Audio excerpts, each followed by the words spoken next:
अस्सलाम वालेकुम नाज़रीन, मैं हूं इरफान हाशमी और आपको प्रोग्राम में खुशामदीद कहता हूं। सबसे पहले आज की अहम खबरें और चंद अहम सवालात।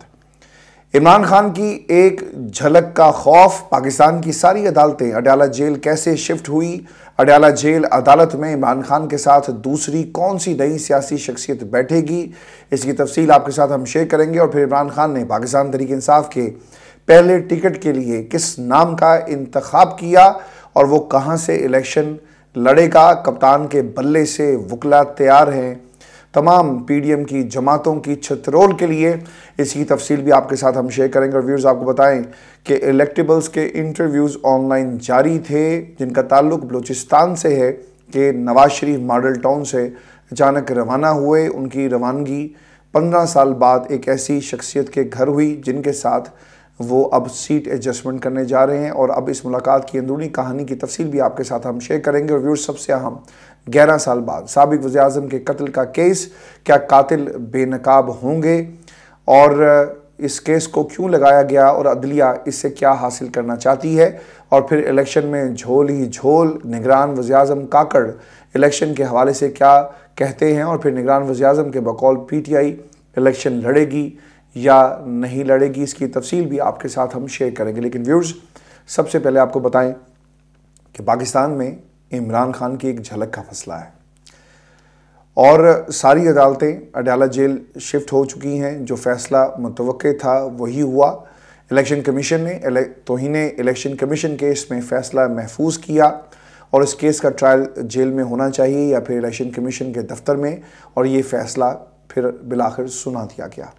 फैसले के मुताबिक इमरान खान और साबिक वफाकी वज़ीर फवाद चौधरी का ट्रायल अडयाला जेल में होगा। इलेक्शन कमीशन के मुताबिक तौहीन इलेक्शन कमीशन केस की समाअत 13 दिसंबर को अडयाला जेल में होगी।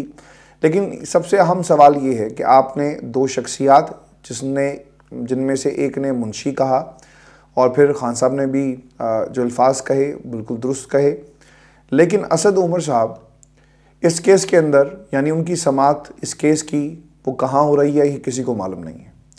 तौहीन इलेक्शन कमीशन केस में असद उमर भी शामिल थे, लेकिन इलेक्शन कमीशन ने इमरान खान और फवाद चौधरी के बारे में ये फैसला सुना दिया कि दोनों का ट्रायल जेल में होगा।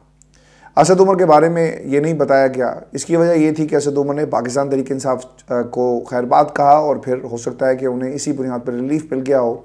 और असद उमर जो हैं आजकल 9 मई के हवाले से भी उनके ऊपर कोई मुकदमा जो है वो नहीं चला। ये इस हवाले से भी अहम है क्योंकि फवाद चौधरी और इमरान खान एक ही जेल में हैं, लेकिन इन दोनों का अभी तक आमना सामना नहीं हुआ। ये वाहिद केस होगा जिसमें दोनों का आमना सामना होगा। फवाद चौधरी के बारे में कहा जा रहा था कि वो इस्तेकाम पाकिस्तान पार्टी में नहीं जाना चाहते थे और फिर उन्हें गिरफ़्तार कर लिया गया। अब साइफ़र केस की अदालत भी अडयाला जेल में लगेगी। नैब अल कादिर ट्रस्ट केस की अदालत भी अडयाला जेल में लगेगी।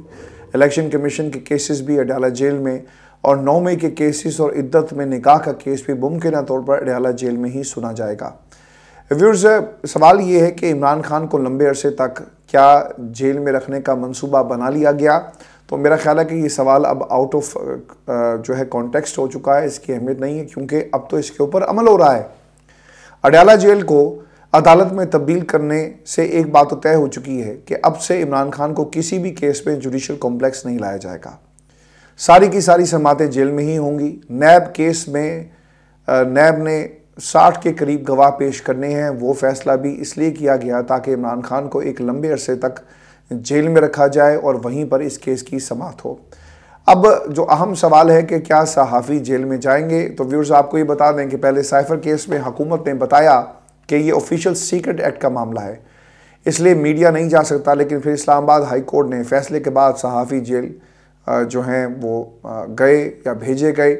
अब इमरान खान के दूसरे केसेस में भी सहाफ़ियों को अडयाला जेल जाने के रास्ते में कोई रुकावट नहीं है, यानी सहाफ़ी हर केस की समाअत सुनने के लिए जेल जाया करेंगे और ये साइकिल तब तक चलता रहेगा जब तक इमरान खान जेल से बाहर नहीं आ जाते। तो ये भी बताएं कि पाकिस्तान तहरीक इंसाफ का जो बल्ला है ना, अब ये वकला के हाथ में आ चुका है और अब खान साहब ने पहला टिकट जारी कर दिया। और ये टिकट किसको जारी किया गया? इमरान खान के वकील कहां से इलेक्शन लड़ने जा रहे हैं। आपको बता दें कि पाकिस्तान तहरीक इंसाफ के वकला में टिकट किसको मिलेगा, पहला नाम जो है वो मंजरेआम पर आ चुका है और इमरान खान के वकील शोएब शाहीन इस्लामाबाद के हल्का NA 46 से इलेक्शन लड़ने जा रहे हैं।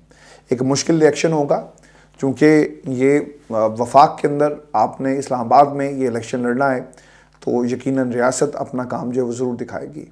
इस्लामाबाद में सियासी सूरत हाल क्या है ये भी मैं आपको बता दूं कि इस्लामाबाद में 2018 के इलेक्शन में पाकिस्तान तहरीक-ए-इंसाफ ने इस्लामाबाद के 3 कौमी असम्बली के हलकों से इलेक्शन लड़े। तीनों से पाकिस्तान तहरीक-ए-इंसाफ के उम्मीदवार जो हैं वो जीते थे। राना राजा खुरम शहजाद नवाज़ ने मुस्लिम लीग नवाज़ के तारिक फजल चौधरी को हराया और फिर इमरान खान ने शाहिद खाकान अब्बासी को हराया और फिर असद उमर ने नून लीग के अंजुम अकील खान को यहाँ से जो है वो हराया, शिकस्त दी। अब असद उमर की जगह शोएब शाहीन को टिकट जो है वो दी जाएगी। इस बार इमरान खान की मकबूलियत पहले से ज़्यादा है, आपको ये याद रखना है। इस्लामाबाद के बाकी 2 हलकों में इमरान खान मुमकिन तौर पर वकला ही खड़े करेंगे क्योंकि सदाकत अब्बासी भी सियासत छोड़ चुके हैं। इस्लामाबाद की तीनों नशिस्तें ही काफ़ी अहम हैं और पाकिस्तान तहरीक-ए-इंसाफ ये तीनों नशिस्तें जीतने की भरपूर पोजीशन में इस वक्त मौजूद है। लोग अक्सर ये कहते हैं कि खान साहब लाडले थे और वो पाकिस्तान में कुछ मजबूत और ताकतवर लोगों की हिमायत से और उनकी आशीर्वाद से इक़्तिदार में आए। आजकल पाकिस्तान में जो PDM का टोला इस वक्त इलेक्शन से भाग रहा है, तो सपोर्ट तो आपके साथ भी बहुत सारे प्यार करने वालों की है, तो आप क्यों इलेक्शन से भाग रहे हैं? फिर तो आपको इलेक्शन जो है वो जीत जाना चाहिए। तो ये दलील कोई दलील नहीं है। व्यूअर्स, ये सवाल कि टिकटों की तकसीम का हतमी मरहला कब शुरू होगा, बहुत ही अहम नुक्ता है और इस हवाले से कोर कमेटी और लीगल कमेटी जो तश्कील दी गई टिकटों के अमल को देख रही है। बहुत ही अहम इंफॉर्मेशन आपके साथ शेयर करने जा रहा हूँ कि सियासी शख्सियात के अलावा वो वकला की बड़ी तादाद को टिकटें दी जाएंगी जो पाकिस्तान तहरीक-ए-इंसाफ के साथ जुड़े हुए हैं और जिससे जमात को मजबूत होने में या फिर जो फ़ायदा सियासी तौर पे पहुंच रहा है, खान साहब के अदालतों के केसेस और फिर जो सपोर्ट मिल रही है, यकीनन इसका एक असर जो है वो हमें नज़र आएगा। तभी वकला की एक बड़ी टीम जो है वो तहरीक-ए-इंसाफ में शामिल हुई और इसकी बहुत सारी दीगर वजूहात भी हैं कि इनके ऊपर केसेस जो हैं इतनी आसानी से नहीं बनाए जा सकते। मुमकिन तौर पर अगर इलेक्शन शेड्यूल का ऐलान आने वाले 1 हफ्ते में हो जाता है तो फिर PTI टिकटों की तकसीम का अमल तेज़ करेगी। व्यूअर्स, आपको इस सवाल का जवाब भी दे दें कि टिकटों की तकसीम का अमल खुफिया होगा। PTI के ज़राए के मुताबिक PTI की टिकटों की तकसीम का अमल खुफिया इसलिए रखा गया कि जिसको टिकट दिया जाए अचानक उसके रास्ते में कोई कानूनी रुकावटें ना हायल हो जाएं या फिर उसे गिरफ़्तार ना किया जाए। अब तो लोग ये तक कह रहे हैं कि अगर गिरफ़्तारी का खौफ है तो पाकिस्तान तहरीक-ए-इंसाफ के रूपोश रहनुमा जहाँ हैं वहीं रहें, उनके हक़ का वोट उनके बैलेट पेपर तक पहुँचा दिया जाएगा। अब वकला को टिकट कौन देगा? आपको बता दें कि हामिद खान साहब एक मंजे हुए एक बानी रहनुमाओं में से पाकिस्तान तहरीक-ए-इंसाफ के हैं और बड़ी वफादारी है उनकी हामिद खान साहब की, और अब उनकी सरबराही में वकला में टिकटों की तकसीम का अमल जो है मुकम्मल हो चुका है। इसकी वजह यह है कि हामिद खान का शुमार पार्टी के सीनियर रहनुमाओं में होता है।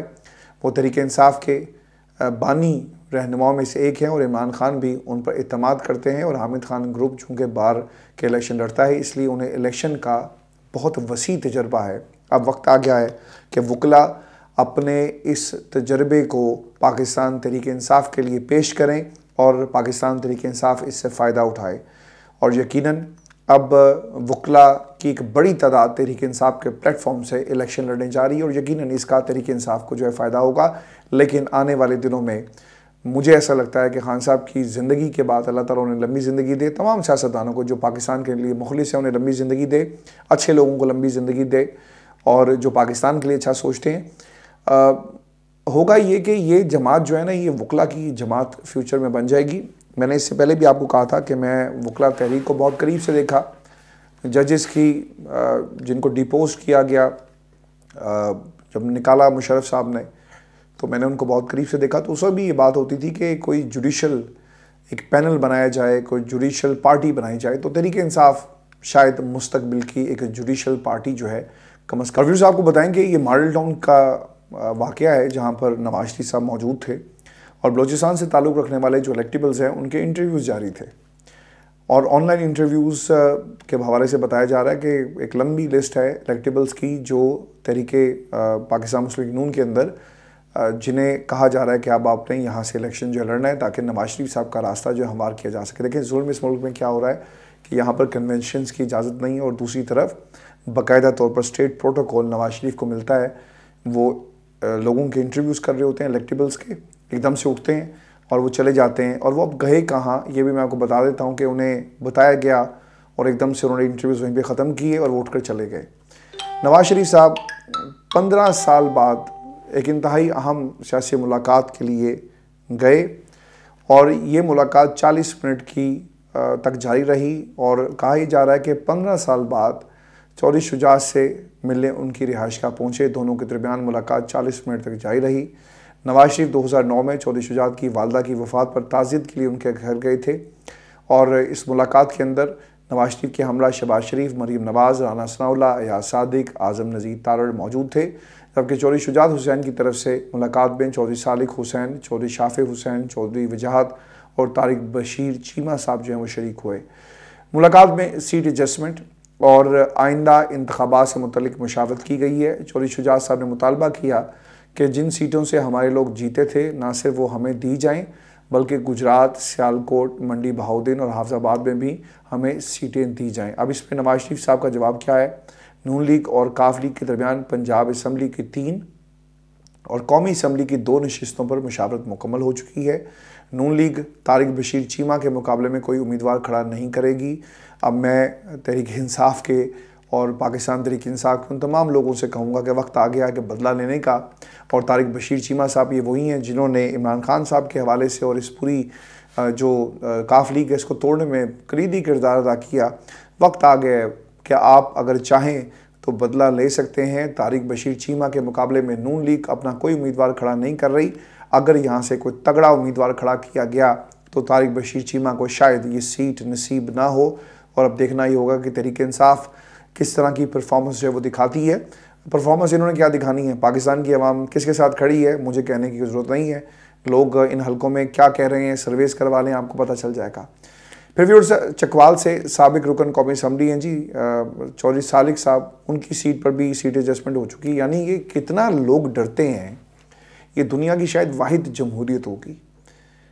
मरूसियत ही मरूसियत, इस ख़ानदान में भी उस ख़ानदान में भी, और फिर एक सिंध का ख़ानदान है। यानी मरूसियत से यार हमारी कब जान छूटेगी। बाज़ दफ़ा ना मैं बात करते करते, प्रोग्राम करते करते बहक सा जाता हूँ मरूसियत का नाम सुनकर कि ये मरूसियत हमारे नसीब में क्या लिख दी गई है। क्या इसके बेटे के बाद उसका बेटा, फिर उसके बेटे के बाद उसका बेटा, हम क्या इस गर्दान से बाहर नहीं आएंगे। यानी ये जमहूरियत है। नवाज शरीफ इलेक्टेबल्स का इंटरव्यूज़ कर रहा है कि भाईजान आपके इलाके में तो वडेरा सिस्टम है ना, जिसको कहेंगे बकरियां हैं और इंसान नहीं बकरियां बसती हैं, हाँकेंगे कि जाओ जाकर फलां बंदे को वोट डाल दो, तो वोट तो आपको पड़ना है, तो आपने भाईजान ये वोट हमें देना है। और फिर वहाँ से उठकर जाकर मरूसियत का एक नारा लगाते हैं और मरूसियत के नारा लगाने के बाद मरूसियत के दर पर हाज़िरी देते हैं। जमहूरियत से क्यों डरते हो यार? जमहूरियत का फिर नाम ना लिया करो।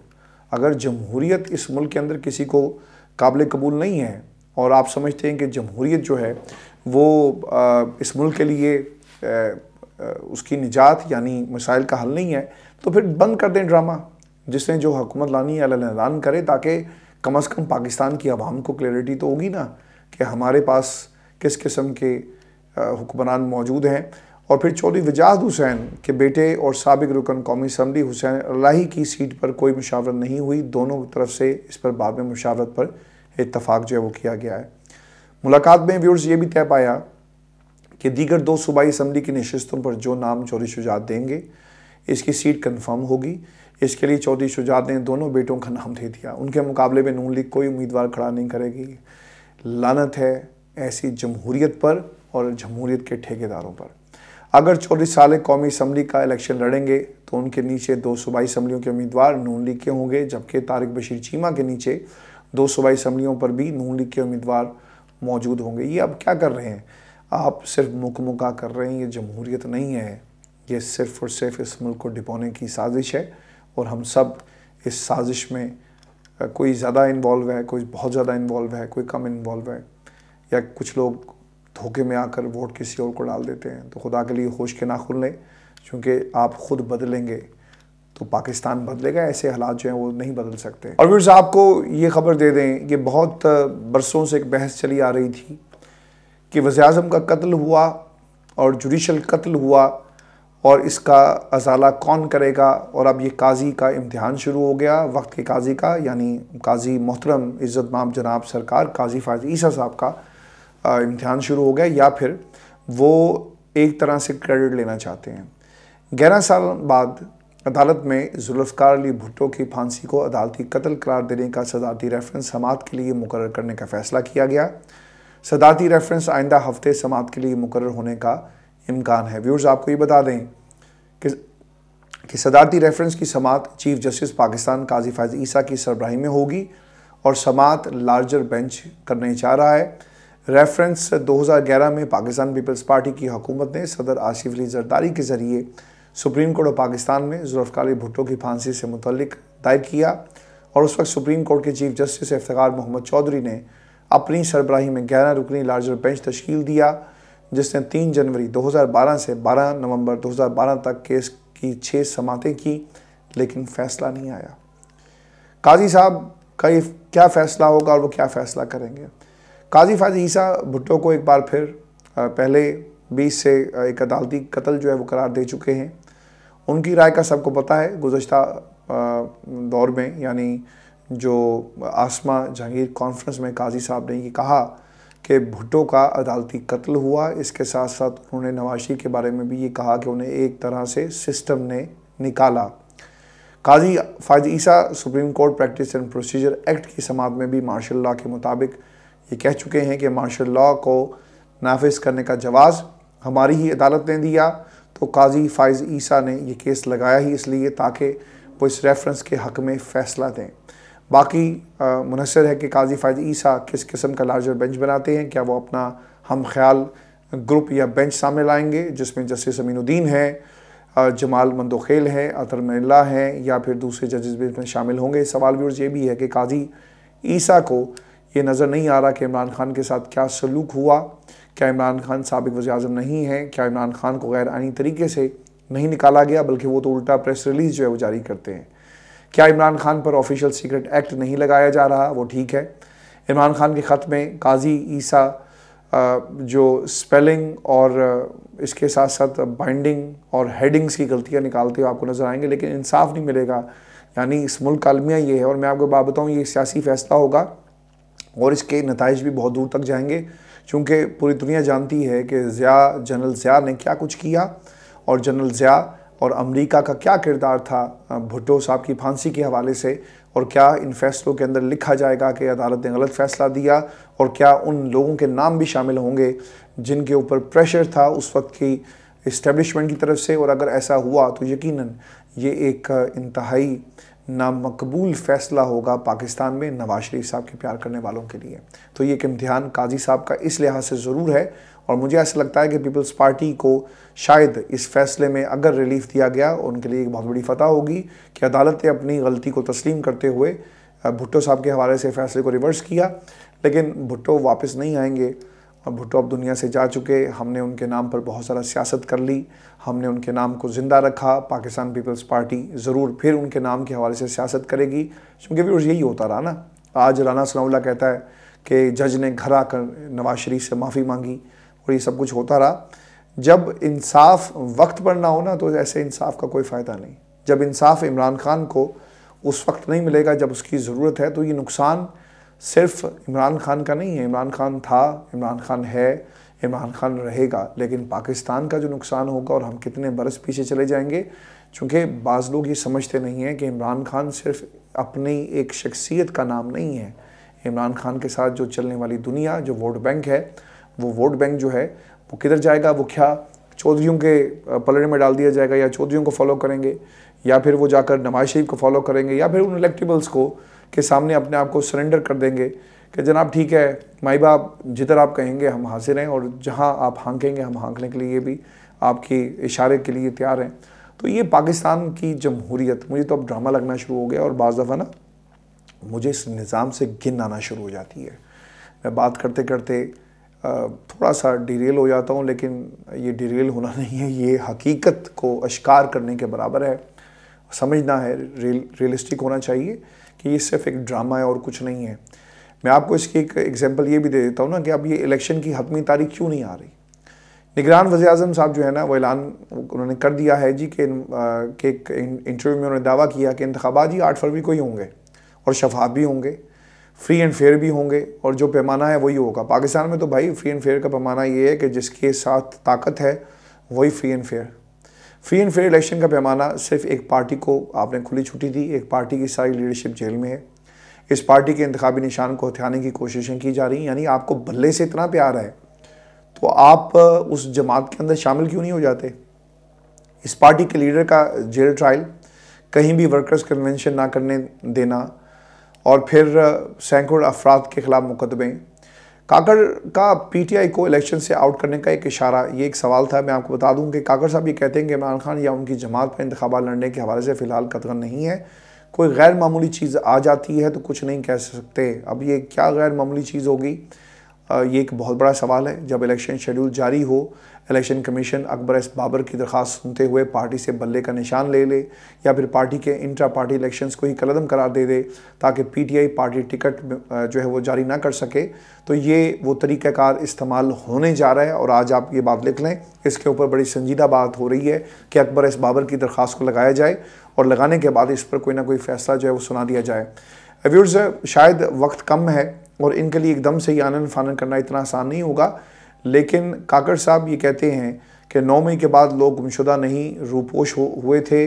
रूपोशी में ही कई अफराद ने पीटीआई या सियासत से किनारा कशी की, ये उनका ज़ाती फ़ैसला था। इनमें रियासत जबर का कोई सबूत नहीं, यानी इंटरव्यूज़ कराना, प्रेसर्स कराना कोई रियासती जबर नहीं था। मैं आपको ना एक बात बता दूँ कि वक्त कम होगा ना तो फिर ये करेंगे क्या। जो इनकी हिकमत अमली है, इनकी हिकमत अमली ये है जी कि एक ख़बर आई, और जब मैं ये प्रोग्राम कर रहा था तो ये ख़बर मेरे साथ शेयर की गई। ये मैं आपके सामने भी रख देता हूँ और आपको अंदाज़ा हो जाएगा कि असल में होने क्या जा रहा है। ख़बर जी ब्रेक हुई है पाकिस्तान के टेलीविज़न चैनल्स के ऊपर कि इस्लामाबाद हाई कोर्ट के चीफ जस्टिस आमिर फ़ारूक कल समाअत करने जा रहे हैं। और किसकी समाअत करने जा रहे हैं? इलेक्शन शेड्यूल जारी करने से रोकने की दरख्वास्त पर बेंच तश्कील दे दिया गया है।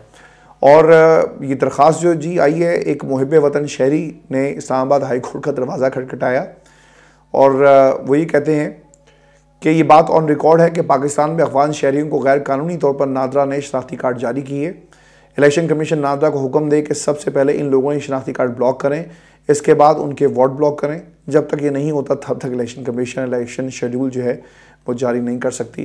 लो जी, ऐप है इलेक्शन पाकिस्तान का, और वो पड़ी है पाकिस्तान की जमहूरियत। और आप पाकिस्तान के लिए दुआ कीजिएगा, क्योंकि अब दुआओं की ज़रूरत है। और अगर कोई हालात बदल सकता है, मैं आज भी यकीन से कहता हूँ कि हमें हालात के रहमो करम पर अपने आप को नहीं छोड़ना, बल्कि वोट की ताकत से पाकिस्तान की तकदीर को बदलना है। अपना ख्याल रखें, इजाज़त दीजिए, अल्लाह ने के बाद।